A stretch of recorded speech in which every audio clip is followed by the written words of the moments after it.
Prophet predicted same-sex marriage. I mean, that's a sound hadith.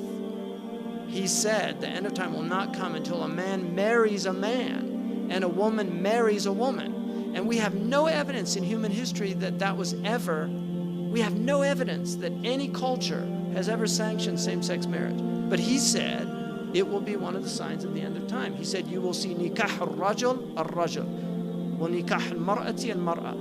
And nikah here means clearly marriage, because homosexuality existed, so he wasn't talking about homosexuality or musahaqa. He was talking about marriage. So, you know, he predicted that the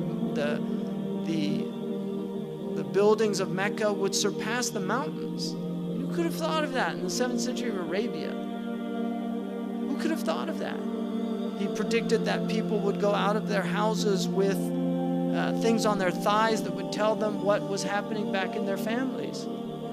He said that people would talk to shiraku na'lihi, which in Arabic, shiraku na'al is this. That is what a shiraku na'li, which is the universal sign today for telephone.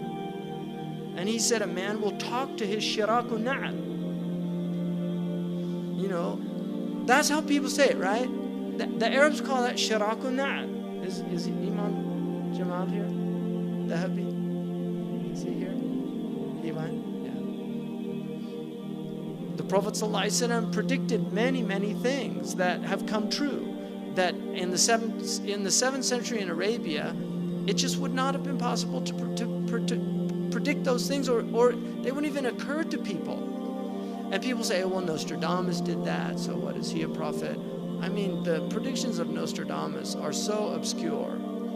And anyway, there's an argument that he had access to certain Jewish tradition, because they had the signs of the end of time as well. So it's not, you know, there are definitely signs that have not come. And all the Buddhists have signs of the end of time, the Hindus have signs, the Kali Yuga age. You know, the Hindus talk about the signs when children will no longer obey their parents. I mean, parents have always had trouble with children, but not like today. I mean, something